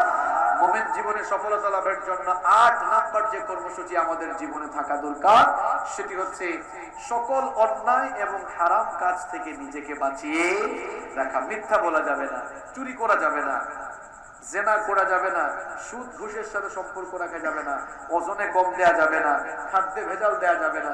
এক কথায় সকল হারাম অন্যায় কাজ থেকে নিজেকে বাঁচিয়ে রাখতে। মুমিন জীবনে সফলতা লাভের জন্য 9 নম্বর যে কর্মসূচি আমাদের জীবনে গ্রহণ করা দরকার, সেটি হচ্ছে প্রত্যেককেই পরিবার পরিকল্পনা গ্রহণ করতে হবে। কি করতে হবে? সবাই বলেন, পরিবার পরিকল্পনা গ্রহণ করতে হবে। আমাদের দেশে তো পরিবার পরিকল্পনার কথা বললে মানুষ বুঝে 2টি সন্তানের বেশি নয়, একটি হলে ভালো হয়, না হইলে আরো ভালো হয়। আমি কিন্তু ওই পরিবার পরিকল্পনার কথা বলছি না। এই পয়েন্ট খুব ভালো করে শুনেন। আমি ওই পরিবার পরিকল্পনার কথা বলছি না, আমি বলছি সেই পরিবার পরিকল্পনার কথা। আমি বলছি সেই পরিবার পরিকল্পনার কথা আপনার ফ্যামিলিকে জান্নাতের পথে পরিচালিত করার জন্য আপনার উপরে কিছু রেসপন্সিবিলিটি আছে না নাই? আপনার ওয়াইফকে দ্বীনের রাস্তায় পরিচালিত করা, এটি কার দায়িত্ব? স্বামী হিসেবে আপনার দায়িত্ব। আপনি আপনার ওয়াইফকে পর্দা করাবেন, আপনার ওয়াইফকে দ্বীনের পথে চলার জন্য উৎসাহিত করবেন, মোটিভেশন চালাবেন, ইন্সপায়ার করবেন।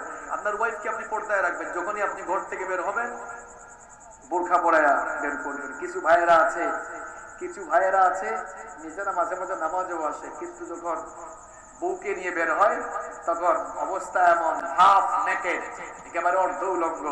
এরকমই একজন ভাই একবার বাসা থেকে বের হলো, আরেকজন দেখে বললো, ভাইয়া আপনি তো দেখলাম মাঝে মাঝে নামাজে আসেন, কিন্তু ভাবির এই অবস্থা কেন? ভাবির এই অবস্থা কেন? লোকটা তখন বললো, ভাই দেখো, তোমার ভাবি খুব সুন্দরী, খুব রূপসী, তাকে তো আমি ঘরে সবসময় দেখি, তার হকও আমি আদায় করি। মনে মনে চিন্তা করে দেখলাম, এলাকার মানুষেরও তো একটা হক আছে, মানে তার বউ কত সুন্দরী আর কত রূপসী, এটা এলাকার মানুষও দেখো। এইরকম নিজের বউকে এলাকার মানুষকে দেখাইয়া এলাকার মানুষের হক আদায় করে কে কে হাত তুলেন তো? দেখছেন অবস্থা? একজনও নাই, এখন কিন্তু একজনও নাই হাত তুলছে না। খুব সাহসী হাত তুলছে। এখন থাকলেও অনেকে হাত তুলবে না। আবার নিজের বউয়ের ফটো ফেসবুকে আপলোড করে স্টোরিতে দেয়। কে কে এরকম থেকে একটু হাত তুলেন তো? আপনারা জবাব দেন। ফেসবুক এটি কি পার্সোনাল সাইট নাকি পাবলিক সাইট? কথা বলেন। বউ কি পার্সোনাল নাকি পাবলিক? বউ পার্সোনাল, কিন্তু ফেসবুক পাবলিক সাইট। তাহলে পার্সোনাল জিনিসটাকে পাবলিক সাইটে আপলোড করে আপনি প্রমাণ করেছেন বউ শুধু আপনার পার্সোনাল না, এটা পাবলিক, জনগণের সম্পত্তি আপনি বানিয়ে ফেলেছেন। এইরকম করে নিজের বউয়ের ফটো বেহায়ার মতো ফেসবুকে আপলোড দিয়ে নিজের বউকে পাবলিকের সম্পত্তি বানিয়েছেন। থেকে হাত তুলেন তো? বহুত আছে, থাকলেও এখন আর হাত ন তুলিব, এখন আর হাত তুলবে না। প্রিয় ভাইয়া, এখন তো ডিলিট করলে আশেপাশের লোকেরা দেখে ফেলবে। মাহফিল থেকে উঠেই আমরা টাইম লাইনে ঢুকে এগুলো ডিলিট করে ফেলবো ইনশাআল্লাহ। পরিবার পরিকল্পনা গ্রহণ করবেন। আপনার ওয়াইফকে আপনি পর্দায় রাখবেন, তাকে নামাজের কথা আপনি বলবেন, আপনার ওয়াইফকে আপনি সময় দিবেন। অনেকে তো আছে ওয়াইফকে সময় দেয় না, নিজের বউকে সময় দেয় না। তার ওয়াইফ তার জন্য সাজগুজ করে, এত সুন্দর করে সাজগুজ করে, লিপস্টিক দেয়, এরপরে তার জন্য আরো কত কিছু দিল, সুন্দর করে সাজগোজ করলো, একটু দেখলো না, দেখে তার একটু প্রেজ করলো না, একটু প্রশংসাও করলো না। এই যে আপনি প্রশংসা করেন না, এখন পাশের বাড়ির কোনো ভাই যদি কোনোদিন বলে ফেলে, ভাবি গো আপনাকে কিন্তু হ্যাপি লাগতেছে, ঝামেলা আছে না নাই? ঝামেলা আছে না নাই? এই জন্য নিজের স্ত্রীর আপনি প্রশংসা আপনি করবেন, কারণ বিবিদের প্রশংসা, স্ত্রীদের প্রশংসা করতেন নবীরা, ঠিক কি না? বিবিদের প্রশংসা করতেন মুহাম্মদ সাল্লাল্লাহু আলাইহি ওয়াসাল্লাম। তিনি তার স্ত্রীদেরকে এত মহব্বত করতেন, এত ভালোবাসতেন। বিশ্বনবী সাল্লাল্লাহু আলাইহি ওয়াসাল্লাম সারাদিন কর্মব্যস্ততা শেষে যখন বাড়ি ফিরেছেন, ঘরে ফিরে দেখলেন কোনো রান্না বান্না হয় নাই। আম্মা জানা আয়েশা রাদিয়াল্লাহু আনহা বলেছেন, বিশ্বনবী ঘরে ফিরে দেখেছেন রান্না হয় নাই, এই জন্য তিনি কোনোদিন আমাদের সাথে রাগ করেন নাই, বরং তিনি তরকারি কেটে দিয়ে আমাদেরকে রান্না বান্নার কাজে সহযোগিতা করেছেন। সুবহানাল্লাহ। আবার আম্মা জানা আয়েশা রাদিয়াল্লাহু আনহা বলেছেন, বিশ্বনবী আমাকে আদর করে আয়েশা ডাকতেন, হুমায়রা ডাকতেন। বিশ্বনবী আমাকে মাঝে মাঝে আদর করে আয়েশা ডাকতেন, মাঝে মাঝে হুমায়রা ডাকতেন। আপনিও আপনার বউকে আদর করে বিভিন্ন নামে ডাকলে কোনো অসুবিধা আছে নাকি? আপনি আদর করে ডাকেন, টুনটুনি, ময়না পাখি, সোনা পাখি, জান পাখি, যা মন চায় তাই ডাকেন, কোনো ঝামেলা আছে? কোনো অসুবিধা আছে? নিজের বউকে আপনি টাইম দেন, সময় পেয়েছেন আপনার ওয়াইফকে নিয়ে, আপনার বাচ্চাদেরকে নিয়ে ফ্যামিলি ট্যুর দেন, ফ্যামিলি ট্যুর দেন, একটু ঘুরে আসেন, এরকম সময় দেন। পরিবারের সময় দিলে নিজের ফ্যামিলিকে সময় দিবে, জীবনে বরকত ঢেলে দিবেন কে? পরিবার পরিকল্পনা গ্রহণ করবেন, আপনার বাচ্চাদেরকে নামাজের কথা বলবেন, আপনার বাচ্চাদেরকে কোন প্রতিষ্ঠানে ভর্তি করালে সাধারণ শিক্ষা এবং বিজ্ঞানের শিক্ষার পাশাপাশি ইসলামী শিক্ষার সমন্বয় ঘটবে, এই ধরনের প্রতিষ্ঠানগুলো বাছাই করে আপনার ছেলে মেয়েদেরকে সেখানে ভর্তি করবেন। এটি বাবা হিসাবে আপনার দায়িত্ব। এরকম পরিবার পরিকল্পনা গ্রহণ করবেন। ফ্যামিলিতে মাঝে মাঝে গেট টুগেদার করবেন।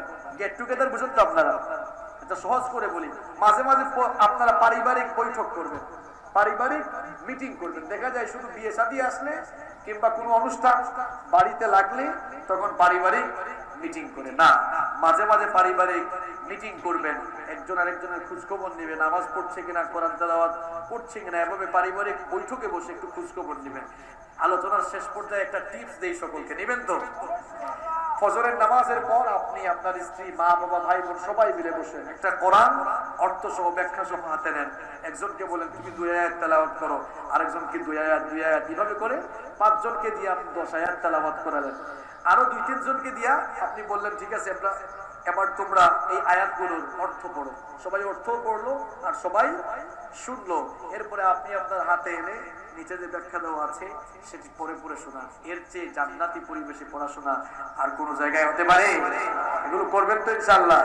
আল্লাহ আমাদেরকে তৌফিক দিন বলে আমিন। মুমিন জীবনে সফলতা লাভের জন্য 10 নাম্বার যে কর্মসূচি সেটি হচ্ছে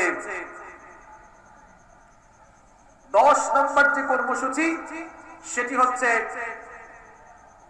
নিজের আত্মীয় স্বজন যারা আছে, পাড়া প্রতিবেশী, তাদেরও কিছু খোঁজ খবর রাখতে হবে। আপনার আশেপাশে অনেকে আছে, আপনি হয়তো 3 বেলার জায়গায় 5 বেলা খান, কিন্তু অনেকে 1 বেলাও খেতে পারে না, তাদেরকেও দেখার দরকার আছে না নাই?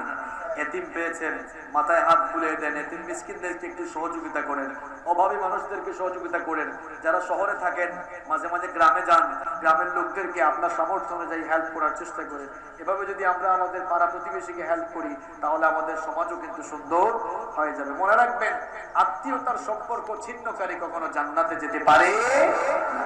এজন্য আপনি আত্মীয়দের খোঁজ খবর রাখবেন, পাড়া প্রতিবেশীদের মধ্যে যারা অভাবী আছেন, সামর্থ্যের আলোকে তাদেরকে সাহায্য করার, সহযোগিতার চেষ্টা করবেন। এই যে 10টি কর্মসূচির কথা আপনাদেরকে বললাম, এই 10টি কর্মসূচি আমি, আপনি, আমরা প্রত্যেকেই যদি আমাদের জীবনে গ্রহণ করি, আমাদের ব্যক্তিগত জীবন সুন্দর হবে কিনা? আমাদের ব্যক্তিগত জীবন সুন্দর হবে কিনা? পারিবারিক জীবন, পরিবার সুন্দর হবে কিনা? সমাজ সুন্দর হবে কিনা? আসুন তো একটু রিভাইজ দেই। 1 নম্বর কর্মসূচি কি বলেছিলাম? মাশাআল্লাহ, মনে আছে আপনাদের? 2 নম্বর কর্মসূচি নফল ইবাদতের প্রতি যত্নবান হওয়া। 3 নম্বর তাওবা ইস্তেগফারের সাথে আটার মতো লেগে থাকা। আর 4 নম্বর বলেছিলাম কোরআনের সাথে সম্পর্ক বাড়ানো। কোরআনের সাথে সম্পর্ক বাড়ানোর 6টি প্রক্রিয়া বলেছিলাম। নাম্বার 1 তেলাওয়াত করা, নাম্বার 2 অর্থ বোঝা, নাম্বার 3 ব্যাখ্যা বোঝা, নাম্বার 4 কোরআন অনুযায়ী আমল করা, নাম্বার 5 মানুষকে কোরআনের দাওয়াত দেওয়া, নাম্বার 6 কোরআন অনুযায়ী সবকিছু পরিচালনা করা। মুমিন